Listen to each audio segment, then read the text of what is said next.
Hi everyone, welcome to Miss Adams Teaches English Language and Literature A-Level. In this video, I'm going to be addressing Paper 1 Section A, giving you some tips and guidance on how to structure your essays. I'll refer to a couple of the texts within the Parabook, or the Voices in Speech and Writing Anthology, which will kind of serve as a part of revision in itself. But I will take you through what the assessment objectives are, how to write an introduction, and then give you some guidance on structuring those big, chunky, comparative analytical paragraphs. Without further ado, let's get started. Okay, let's quickly run through what you need to know. So first off, I'm just dealing with section A, okay? So paper 1 section A, where you just get the one question, you don't get any choice. Because it's literally half the paper, half the marks, 25 marks out of potential 50. I just split the time, hour and 15, maybe spend 15 minutes prepping and then an hour looking at writing. So your AOs, it's all of them bar the creative stuff for your coursework. So AO1, this is about making sense, answering the question, using a critical style and therefore terminology. AO2 is always about analysis. That's your bread and butter, analysis of language structure form. So you need to be focusing in, picking apart your quotes, using critical terminology, but most importantly, exploring impact. Critical terms will only get you so far. If you just feature spot, you're not going to get the marks. You always need to say, what is the impact? AO3 is about context. You can hit this a number of ways. So you can draw upon social, historical, cultural context. So for example, let's say you were lucky enough to get de profundis. Context there is easy. Yeah, it's absolute walk in the park. Whereas I grant you the context for the cycling, blog is a little bit more problematic. So if you've got something that's quite light on the social, historical, cultural context, that's when you draw upon the conventions of the form. You can still hit AO3 by drawing attention to where a writer is meeting the conventions, or even better, subverting the conventions, particularly if you can explain like why and how. And then AO4 is your comparison. Okay, so just make sure that you've got integrated comparison the whole way through. Do not write on one text and then write on another text. You've got to bring it all in to each paragraph.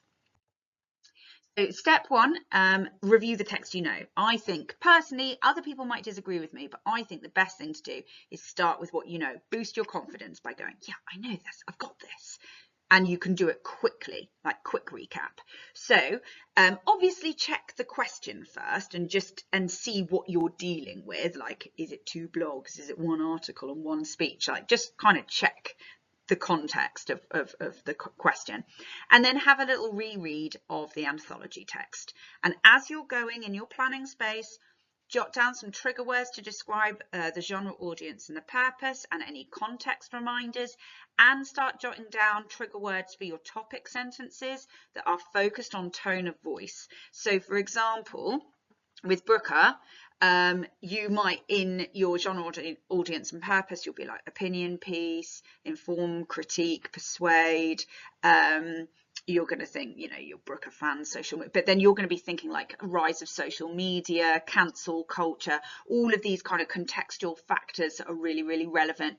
You might just be jotting down. And then when you get to the voice, you'll be like, yeah, he's funny, he's satirical, he's self-deprecating, he's conversational or informal or colloquial, he's blunt, he's aggressive. So those are like those key words that describe his voice, how he sounds, basically. Once you've done that, then move on to your unseen text, okay? So you've already got the anthology in the back of your mind. So now when you're looking at the unseen, yeah, you're doing the same thing, but you're starting to think about your similarities and differences as you go. Have your highlighter at the ready, just to be smashing through bits that you know you're going to use. Jot down gap notes just like you did with the one before, and then if you can, even just put S and D, like that will give you the basis for a nice little introduction. And then I would, reread it as many times as you need to get it into your brain. people that just do a quick read and then go, ooh, there's a metaphor, you're going to get into a pickle, yeah, because you always have to be demonstrating like what the message of the writer or speaker is, and then how they get it across. Like, beware the quick read through feature spot process. It leads to superficial answers. Okay, so read it a good couple of times if needs be. Speediest of planning, yeah. If you've been making notes as you've been looking at both texts, it might just simply be a matter of numbering them and going, right, I'm going to talk about that first with that and that, and then that and that, and then that and that, and move on. Okay, but do plan it through, because you might find that actually, let's say, for example, the unseen text, you might think to yourself, right, I'm going to have to compare the ending of that text with the beginning of the anthology one. That's where the most important comparison is. And people that, for example, don't plan that out might find themselves losing track of time, and then not hitting the kind of most important things. So definitely decide what are the kind of key things that you've got to comment on before you start writing. And then guess what? Step 4, you've got to write the darn thing. Start with your introduction. Okay. Now, I don't know how I feel about this. Some of my students have experimented with writing the introduction later, like leaving a space. It makes me feel nervous, but it's because I critique them for writing what I call purposeless introductions. Do you know what I mean? The one where you just say a bland statement about what you're going to write about and it doesn't get you anything. Introductions should have purpose. They should be immediately hitting the assessment objectives. So compare the genre, audience and purpose. Then you're doing AO3 and 4 and 1 all in one go. You know, make sure you bring in contextual conventions. Show where there are similarities and differences from the outset. So if they're both blogs, say, you know, both the blogs of blah, blah, blah, blah, blah have. Use comparative connectives. Okay, are the genres different but the audience is the same? If so, point that out in your introduction and be as discerning as you can, because it should be able to kind of get you into the notion of voice straight away. In your introduction, if you do it right, you should hit 3 of the 4 assessment objectives: AO1, AO3, AO4. You're not analysing because you're not using any quotes in your intro. That's coming next. But first, here's one I made earlier. It's just a little example. It's not perfection, but it's modelable, if you see what I mean. Now, I've decided that I just write a little brief intro on riding the Iron Rooster, because that's the last video that I did. And I'm really sorry that I can't attach this text, but I used this text ages ago, and now I can't find it. But it was a blog by a girl called Laura, and it was called The All-American, and it was about her trip to Croatia. And so I got my kids years ago to do it, and then I wrote this as a model. But let's just have a little look through it. Both Riding the Iron Rooster and L'Americaine are texts associated with travel writing. So straight off, I'm comparing them, despite the mode being somewhat different. Continued comparison. The extract from Theroux is taken from a wider travelogue, which focuses largely on his journey to China, whereas Laura's piece is a blog which focuses specifically on her trip to Croatia. Now, that might seem quite obvious, but quite often when people write about the Rooster text, they just keep talking about the fact that he's going to Paris. And actually, the Paris bit is only teeny tiny. The actual trip is about traveling to China. So that actually shows some contextual knowledge. Both Theroux and Laura will have specific followings. Theroux, as a famous travel writer and novelist, will have a wide audience, his own fans, but also those interested in travel and the areas he is visiting, China and the USSR more specifically. Yeah, don't say people interested in Paris, because only that little bit of the extract, you know, is about Paris. In contrast, Laura will have a considerably smaller following, but potentially those who are already dedicated followers of her blog. Both writers attempt to engage and inform their readers about their travel experiences. Theroux seems on the whole to be negative in tone, dispelling traditionally tourist views of Paris, emanating a fairly consistent, disappointed tone. In contrast, Laura's voice is more upbeat in general as she offers a positive review of Croatia. So do you see how I'm being comparative the whole way through? It's all integrated there. and I'm dealing with genre, audience and purpose, and I'm dealing with the kind of overall tones of their pieces to start hitting voice. So AO1, AO3, AO4, done. The next slide, I'm going to show you a model paragraph, like a main body paragraph, and then I'll kind of take you through the structure of it afterwards. So you know, what I've used here is two texts from the parrot. Now, I know that you're not going to be asked to compare both, but I thought it would be quite a good way to sort of revise both texts. So I'm doing the reportage pieces, the Reed and Rayner ones.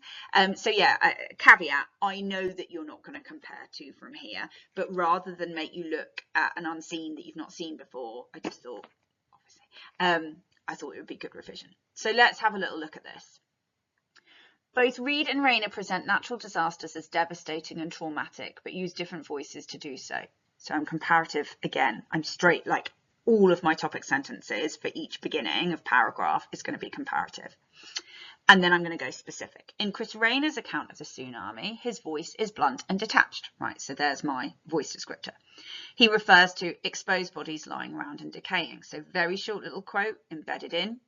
The dynamic verb decaying almost creates a callous tone. So terminology, impact, still related to voice.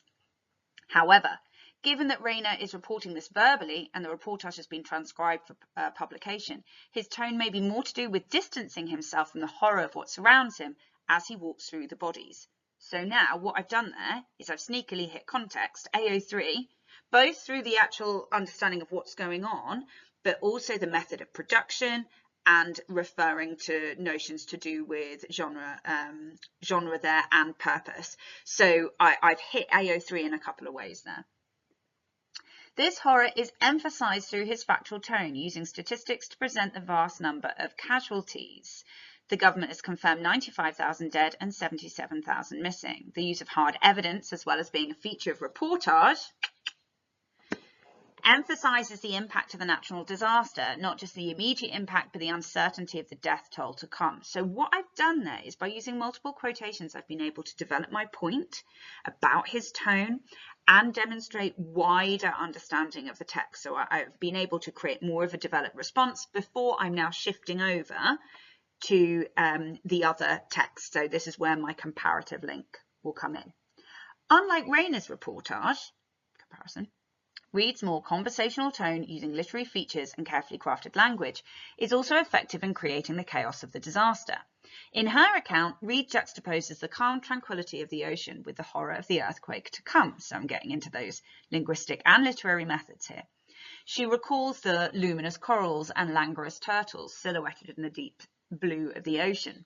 The elongated vowel sounds and alliteration of the continuant L sound slows the pace, reflecting the peace under the water, and references to colour in luminous and deep blue connote the beauty of the environment before the earthquake. This is cleverly juxtaposed with the speed and volume of the natural disaster. She describes how a giant turtle raced past, a direct contrast to the languorous movements earlier and the deafening roar of the vibration, so intense she could feel it in her bones. The hyperbole paired with the onomatopoeic vibration all connote the incredible volume of the event, heightened by the contrast with the peaceful description earlier in the reportage. So do you notice how my analysis there is so dense? It's full of critical terminology, but it's all focusing on how she was deliberately crafting it for impact. It's not just, this is a metaphor, this is a, alliteration. It's all focusing on why and how. Okay, so in that big chunky monkey of a comparative paragraph, I have hit every single assessment objective. So you just do that and do that again and do that again. So last thing for me is just a quick sum up on the structure. At A level, I'm a bit loath to tell people to write PEA paragraphs because I think we're a little bit beyond. However, if you are struggling to format your essays and you just want a formula, then here we are. So I will always recommend writing a comparative point to begin with. Some people will go first text and then make the link and then second text, and that's fine. But I think an examiner wants to see you integrating that comparison from the beginning. So a topic sentence expressing a view on the construction of voice in relation to whatever the question is, okay? So try and make it, if it's about the creating a voice to, you know, sense of voice to represent their feelings about an event, then link it specifically to the feelings about an event. And then you'll then go, so you'll go broad comparison, and then you'll go into one topic sentence about a particular text. You're going to quote it, so use a quotation that is a useful one. So make sure that your quotation actually backs up what you're saying about the voice. If you're saying that the voice feels blunt and callous, make sure that the quote includes something blunt and callous. Relevant, precise and concise, and of course make sure it's got something to say. You know, make sure that there are features to focus on. In your analysis, you then pick apart the devices in your quote, analysing how they convey that sense of voice, covering a range. So don't just stick to the literary ones, don't just stick to metaphor, simile, personification. Look at the more linguistic side of things, maybe look at the kind of structure and the form as well. And then within that analysis, where relevant and appropriate, make links to social, historical context or conventions of the form to make sure that you're hitting AO3. Within the same paragraph, you then make a link to the second text using another comparative topic sentence. So if it's a similarity, you'll say, similarly to text A, text B, blah, blah, blah, blah, blah. Or if you're pointing out a difference, in contrast to text A, blah, blah, blah, blah, blah. And then you move into your topic sentence. And then the evidence and analysis is exactly the same as above. Relevant, precise, concise quotation that is useful to you, and then picking it apart, making links to context as and where necessary. Okay. That's it from me. I hope that was helpful to you. There are different schools of thoughts on how you structure these essays. This is one that works because it focuses on hitting those assessment objectives. And that's the most important thing, yeah? That you demonstrate your knowledge and you hit those objectives as you go all the way through. If you've got any questions, as always, just give me a shout in the comments and I will always come back to you. And if you've got any requests, particularly for this area or other parts of the Edexcel English Language and Literature course, then do give me a shout. I will endeavour to get something done on the unseen stuff for paper 2 as well in the coming weeks. Okay, thank you again. Happy revising.